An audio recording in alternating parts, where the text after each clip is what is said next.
Hi guys, कैसे हैं आप लोग। काफ़ी रात हो गई है और पता नहीं आप लोग सो गए होंगे। बहुत सारे लोग जग रहे होंगे, लेकिन जिनके हाथ में मोबाइल है शायद वो इस वक्त इसको देखें। वैसे जितनी नेशनल मीडिया इस वक्त हैं आपके, आप देखते हैं या सोशल मीडिया पे लगातार मीडिया की टीम्स इस वक्त पंजाब से लेकर बांदा पहुंचने तक मुख्तार अंसारी के पीछे पीछे, उस काफिले के पीछे पीछे चल रही हैं, लगातार फॉलो कर रही हैं। और मेरे साथ बहुत सारे लोग जुड़ते जा रहे हैं, लेकिन अभी मैं कुछ ऐसे किस्से बताता हूं कि मुख्तार अंसारी आखिर बाहुबली कब बना, कैसे बना, और उसके बाद बाहुबली से लेकर व्हील चेयर और व्हील चेयर से लेकर बांदा जेल में शिफ्ट करने तक की ये जो पूरी कहानी है। क्यों एक ऐसा सरगना, एक ऐसा माफिया, एक ऐसा डॉन जिससे पूरा एक तरह से उत्तर प्रदेश डरता था, न सिर्फ उत्तर प्रदेश पूर्वांचल का हिस्सा बल्कि बिहार भी उससे थर थर कांपता था सिर्फ मुख्तार का नाम आ जाने से। और एक वक्त ऐसा था, मुझे लगता है कि अगर आपने गैंग्स ऑफ वासेपुर देखा होगा या अपहरण जैसी मूवी देखी होगी, तो ये तो काल्पनिक कहानियां गढ़ी गई किसी से इंस्पायर होकर, लेकिन मुख्तार अंसारी और ब्रजेश सिंह ये दो ऐसे डॉन हुआ करते थे। और अभी भी जब ये जेल में नहीं बंद थे तो एक वक्त ऐसा था, लगभग 2000 से 2010 के आसपास का, या कहिए कि 1990 से 2010 के बीच का 2010 के बीच का जो दौर था वो सच में इसी तरीके का था। कब कहाँ गोलियां चल जाएं, कब कहाँ इनका अपना भौकाल दिखना शुरू हो जाए, कब कहाँ इनके गुर्गे किसी को मार दे, अपहरण कर दे, कुछ किसी को नहीं पता था। बनारस की गलियां कब खून से रंग जाएं, आजमगढ़ का रास्ता, चूंकि गोरखपुर में मुख्यमंत्री योगी आदित्यनाथ तब सांसद हुआ करते थे, और योगी आदित्यनाथ की मुख्तार अंसारी से समझिए कि ऐसी दुश्मनी थी, अदावत थी कि मुख्तार और योगी आदित्यनाथ का काफिला अगर कभी 100 किलोमीटर के दायरे में भी एक दूसरे से दूर है तो वहां की तपिश इतनी होती थी कि पुलिस के हाथ पांव फूल जाते थे। मुख्तार अंसारी मऊ में, गाजीपुर में इसका दबदबा था, इधर बनारस तक। और योगी आदित्यनाथ वहां से जब निकलते थे तो दोहरी एक घाट पड़ता है जो गोरखपुर से आजमगढ़ मऊ को जोड़ता है, उस पूरे पुल को ब्लॉक करना पड़ता था प्रशासनिक अधिकारियों को, ताकि योगी अगर इधर आए तो बवाल, मुख्तार उधर गया तो बवाल। अब सोचिए, और दोनों का अंदाजा इस बात से इनके रौले को लगा सकते हैं कि ये सिर्फ एक दो गाड़ियों के काफिले के साथ मतलब निकलते हैं, एक दो गाड़ियों को लेकर। आधे घंटे एक घंटे के भीतर 20-25 उस समय टाटा सुमो हुआ करती थी, दूसरी गाड़ियां हुआ करती थी, इनका काफिला अपने आप बन जाता था। और भौकाल ऐसा होता था कि उसके बाद किसी की मजाल, अधिकारियों तक की मजाल नहीं थी कि अगर ये काफिले निकल रहे हैं तो इनको 2 मिनट के लिए भी ट्रैफिक के बहाने ही रोक लिया जाए, किसी की हिम्मत नहीं होती थी। मुख्तार की तो अलग ही चीज थी। योगी आदित्यनाथ हिंदुत्व के चेहरे के तौर पर उभर रहे थे, लेकिन मुख्तार एक माफिया, एक डॉन, एक बदमाश, एक गुंडे के तौर पर इसकी पहचान थी। मुन्ना बजरंगी का नाम आपने सुना होगा। 2005 में कृष्णानंद राय हत्याकांड का जिक्र आपने सुना होगा। तब राजनाथ सिंह भी पूरी तरीके से मुख्तार के पीछे पड़े थे, लेकिन फिर भी ये बच गया था। अलग अलग पार्टियों से लगातार ये विधायक बनता जा रहा था और विधानसभा पहुंचता जा रहा था, जेल में होता था, तब भी इसका भौकाल इसी तरीके से होता था। और अब फिलहाल वही मुख्तार अंसारी व्हील चेयर पर था। बिल्कुल जो दबंग अंदाज इसका था वो साफ तौर पर अब काफी फीका पड़ चुका था। और लोग बताते हैं जो 2010-8 तक के हैं, इवन हमारे ग्रैंडफादर फादर वगैरह भी बताते हैं कि जब वो आजमगढ़ में आता था तो ऐसा होता था कि अगर किसी जगह वो खड़ा है या कहीं पर उसकी सभा हो रही या कहीं पर वो रुका हुआ है तो इसकी हाइट इतनी थी कि जो इसके गार्ड्स हुआ करते थे, चूंकि एमएलए तो था ही ये 95 से, इसके गार्ड्स हुआ करते थे, लोग होते तो उनसे भी ये एक हाथ लंबा दिखता था। लंबा चौड़ा, पूरी कदकाठी का था, बड़ी बड़ी मूछें रखता था और गोल्डन फ्रेम का चश्मा लगाता था, जिसकी वजह से इसका जो लुक था और खतरनाक होता था। हालांकि इसके परिवार का अगर इतिहास देखा जाए, हिस्ट्री, तो बेहद ही वो गौरवान्वित करने वाली है। इसके दादा जो हैं वो कांग्रेस के कभी राष्ट्रीय अध्यक्ष हुआ करते थे। इसके परिवार से बहुत सारे ऐसे लोग थे जो फ्रीडम फाइटर थे, स्वतंत्रता सेनानी थे। हामिद अंसारी आपने देखा कि 10 साल उपराष्ट्रपति रहे। इसके अलावा अलीगढ़ मुस्लिम यूनिवर्सिटी में चांसलर की भूमिका भी उन्होंने निभाई। परिवार के बहुत, इसका भाई जो है अफजल अंसारी, वो भी अभी सांसद हैं बीएसपी से।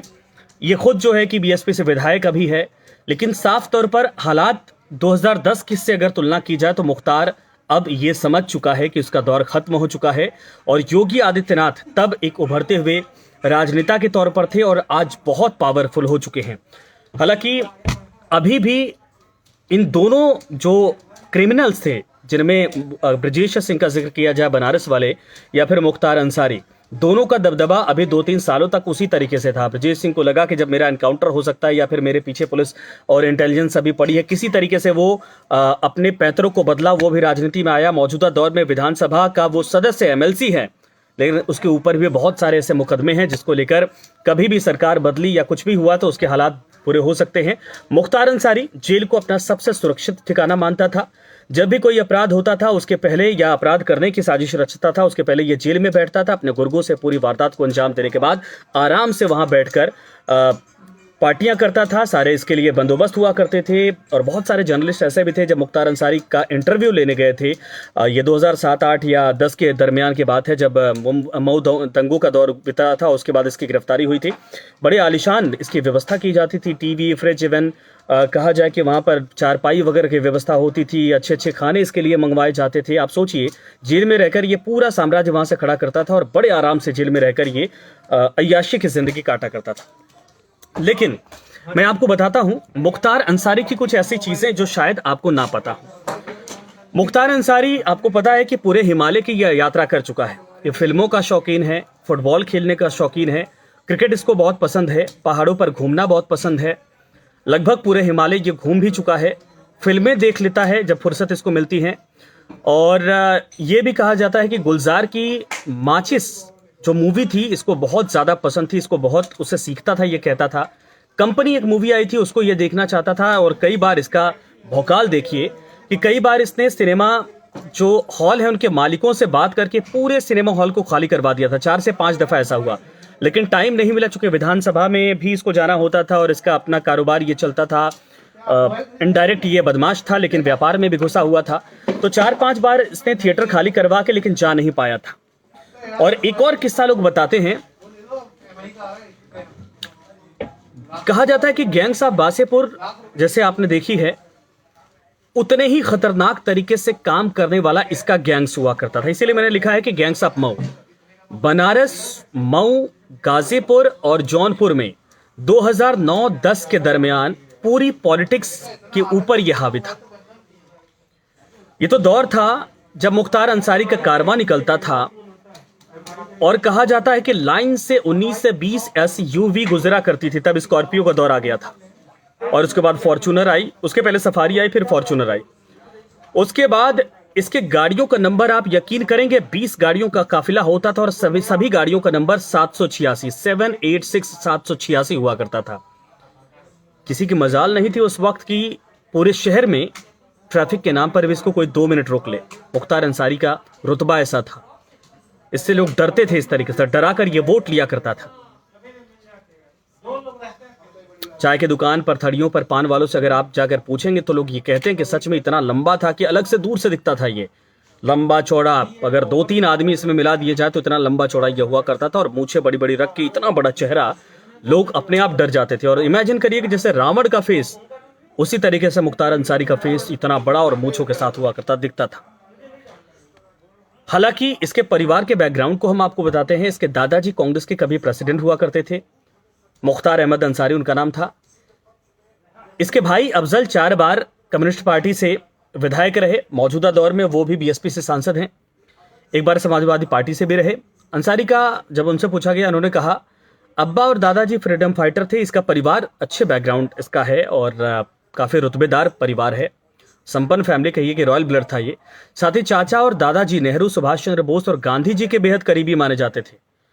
चाचा हामिद अंसारी अलीगढ़ मुस्लिम यूनिवर्सिटी में वीसी 10 साल के आसपास तक जो है कि 10 साल पूरे रहे, 2 कार्यकाल इन्होंने पूरा किया उपराष्ट्रपति के तौर पर। एक वक्त ऐसा भी था कि मुख्तार अंसारी का इंटरव्यू लेने के लिए मीडिया वालों का तांता होता था, लाइन लगती थी। मुख्तार अंसारी इंटरव्यू नहीं देता था। और अंदाज में बताता हूं कि मुख्तार अंसारी जब इंटरव्यू देने आता था तो वो अपने साथ 1-2 गन हाथों में लेकर खेलते हुए आया करता था। अब सोचिए, सुनहरे फ्रेम का ये चश्मा पहनता था। इंटरव्यू के दौरान जेब से 2 बंदूकें निकालना और उससे खेलना इसकी आदत बन गई थी। फिर अपनी कहानी बताता था ये कि उसको टॉप क्वालिटी की चीज़ें पसंद है, कपड़े, बंदूकें, सब कुछ टॉप क्वालिटी की। रिवॉल्वर 957 मैग्नम और राइफल 975 मैग्नम की उसको पसंद थी। मुख्तार इंटरव्यू देने के लिए तैयार जल्दी नहीं होता था, क्योंकि उसे लगता था कि अगर वो बोलना शुरू किया तो सब कुछ बक देगा। अब सोचिए, क्योंकि वो दूसरे नेताओं जैसा नहीं था, बल्कि जनता, खासतौर पर गरीबों का सेवक अपने आप को बताता था। और उसका यह भी कहना होता था कि मीडिया सच नहीं दिखाती है, मीडिया अफवाह फैलाती है कि मैं शराब पीता हूं जेल के अंदर, जबकि मैं तो चाय और सिगरेट तक नहीं पीता हूं, इवन पान मसाला गुटखा तक नहीं खाता हूं। ये तब की बातें हैं जब मुख्तार अंसारी जेल में बंद था और मीडिया कर्मचारी या कोई पहुंच जाता था, रिपोर्टर उनके यहाँ, या दिल्ली से जो मीडिया कर्मचारी जाते थे कभी किसी केस में, तो उसका इंटरव्यू लेते थे। तब वो बचने की कोशिश करता, लेकिन जेल के अंदर भी वो 2 पिस्टल अपने पास रखता ही था या राइफल रखता था, और इंटरव्यू देने के दौरान बकायदा उसके टेबल पर यह सब हुआ करते थे। अगर पॉलिटिकल करियर की इसकी बात की जाए तो गैंग्स ऑफ वासेपुर जैसी इसकी कहानी मिलती जुलती है। कोयला, रेलवे, शराब का ठेका, गुंडा टैक्स, अपहरण, हत्या, यह सब इसका पेशा था।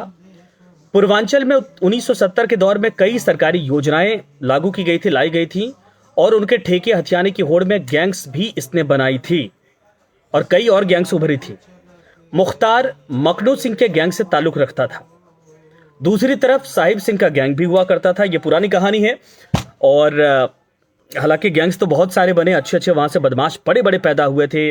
आपने इसके पहले गोरखपुर वाले शुक्ला की कहानी सुनी होगी, जब कल्याण सिंह वाले मामले में 6 लाख की उसने सुपारी ली थी, 6 करोड़ की शायद सुपारी ली थी, और उसके बाद नोएडा में घेर के मारा गया था प्रकाश शुक्ला।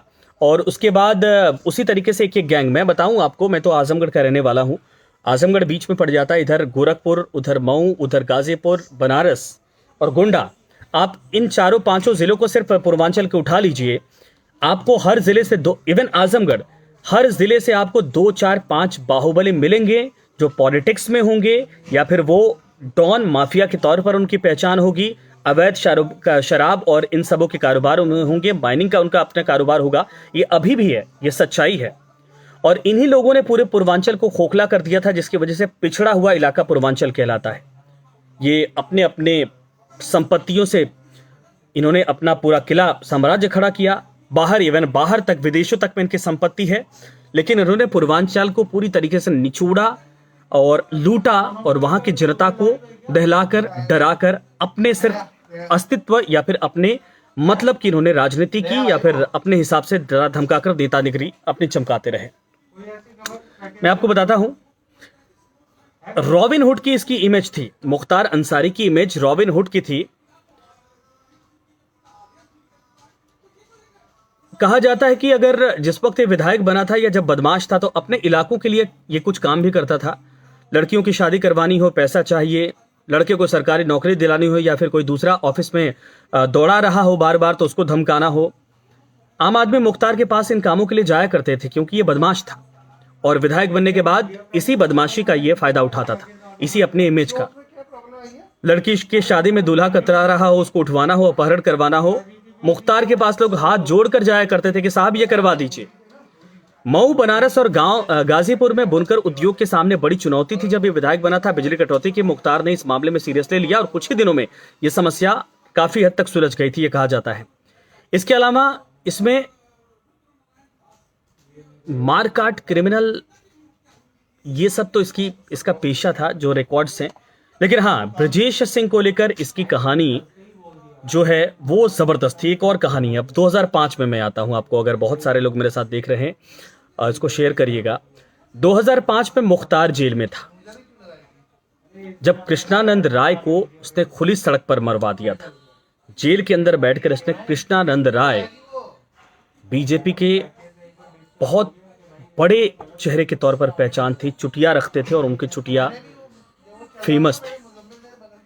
147 से इसने करीब 400 गोलियां चलवाई थी। कृष्णानंद राय समेत 7 लोग उसमें मारे गए थे। उन 7 लाशों में 67 गोलियों के निशान थे। दिन दहाड़े ऐसी घटना से बीजेपी के खेमे में दहशत फैल गई थी। एफआईआर दर्ज हुई, लेकिन वहां के एसपी ने इस मामले में कुछ भी करने से मना कर दिया।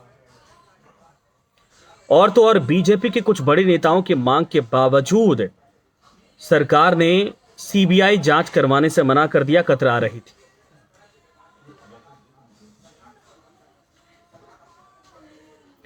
सीबीआई ने बढ़ते दबाव के जवाब में केस को छोड़ दिया था। फिर कृष्णानंद राय की पत्नी ने दोबारा एफआईआर फाइल की और 2006 में जांच शुरू हो पाई। 2006 में ही शशिकांत राय की हत्या कर दी गई, जो इस मामले में बेहद अहम गवाह थे। शशिकांत राय ने मुख्तार और उसके साथी मुन्ना बजरंगी के गुर्गों की पहचान भी कर ली थी, लेकिन जेल से बैठकर इसने पहले कृष्णानंद, फिर शशिकांत राय और जितने भी उसमें गवाह बनने की कोशिश कर रहे थे उनको एक एक करके निपटाता चला गया। अब सोचिए, इसके बावजूद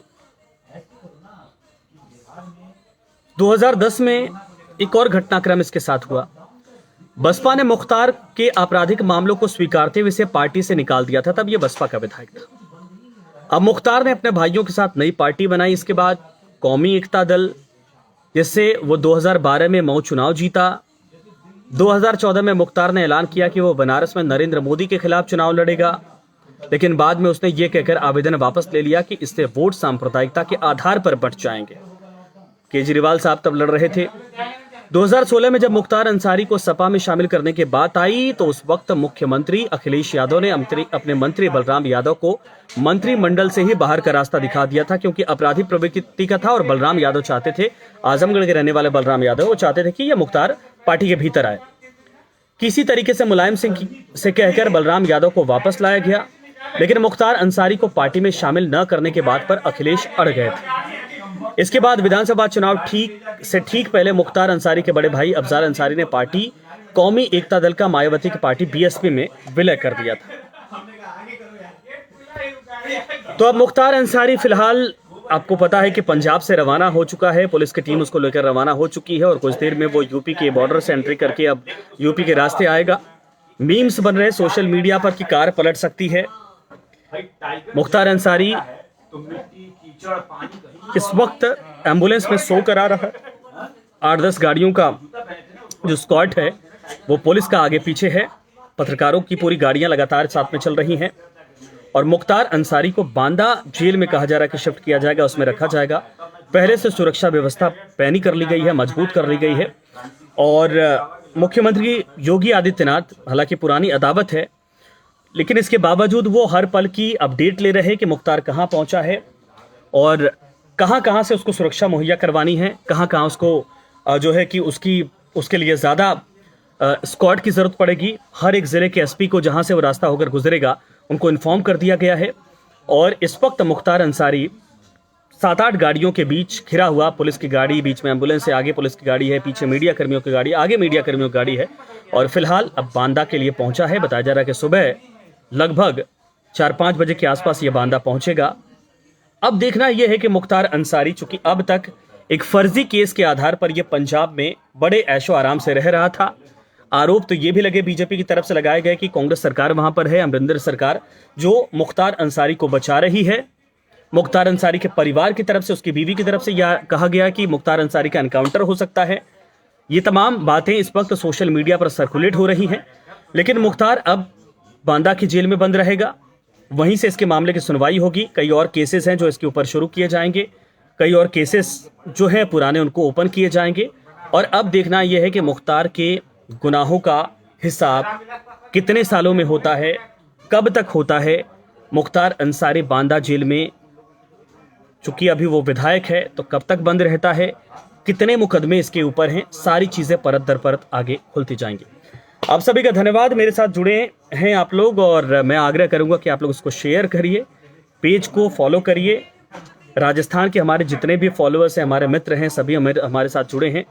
यूपी के भी लोग हमारे साथ जुड़े हैं, चूंकि मैं पहले यूपी के ही एक संस्थान में था और वहाँ पर भी 4-5 साल मैंने न्यूज़ एंकरिंग की थी, जर्नलिज्म किया था हमने। तो हमारे साथ यूपी और राजस्थान दोनों लोगों का प्यार है। लेकिन ये चूंकि हमारे ज़िले के आसपास का मसला है मुख्तार अंसारी का। कभी मैं ब्रजेश सिंह की भी कहानी आपको बताऊंगा। मुख्तार की अभी और बहुत कहानियां बाकी हैं। इसके अलावा कृष्णानंद राय की भी कहानी आपको बताऊंगा इसी तरीके से। और हमारे यहाँ से बहुत सारे ऐसे भी बाहुबली हैं जो राजनीति में हैं, थोड़ी इमेज साफ है, थोड़ी दबंगों वाली है। रमाकांत, उमाकांत यादव, धनंजय सिंह, राजा भैया को आप जानते ही हैं। इधर आपने शुक्ला जी का हमने नाम लिया, गोरखपुर वाले, नाम जुबान से अभी दिमाग से फिसल रहा है। तो ये सारे जो डॉन थे, आखिर ये कैसे पनपे, कैसे इन्होंने ठेकों पर वर्चस्व अपनाया। और जो आज गैंग्स ऑफ वासेपुर में आप देखते हैं, अपहरण में देखते हैं, आप ऐसे फिल्मों में देखते हैं, वो एक दौर था जब पूर्वांचल की फिजाओं में ही ऐसे माहौल की चर्चाएं, बातें, इनके किस्से कहानियां, इनके दबंगई की कहानियां, इनके मर्डर की कहानियां, इनके गैंग्स वॉर की कहानियां हुआ करती थी। आप सोचिए, मुझे लगता है कि 90 से लेकर 2010 या 2005 के बीच में जो मुंबई की कहानियां अंडरवर्ल्ड की आप सुने होंगे कि कहीं पर भी दाऊद का गैंग या करीम लाला का गैंग या फिर सुल्तान मिर्जा का गैंग गोलियां चला देता था और आपस में भिड़ जाते थे। वो मुंबई तो छोड़िए, वो समंदर पर राज करने की कहानी, मुंबई पर राज करने की कहानी होती थी। लेकिन यूपी के पूर्वांचल में यह स्थिति होती थी।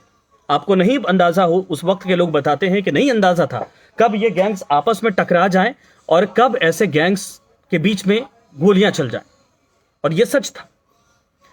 तो बहरहाल आप सभी लोग जुड़े, धन्यवाद इसके लिए। लेकिन मैं चाहूंगा कि इसको शेयर करिए, लोगों तक पहुंचाइए और सुबह का इंतजार करिए। मुख्तार अंसारी बांदा जेल में रहेगा, हालांकि रास्ते में है इस वक्त, और जेल पहुंचने के बाद या जो भी अपडेट होगी सबसे हम आपको रूबरू करवाएंगे। शुक्रिया।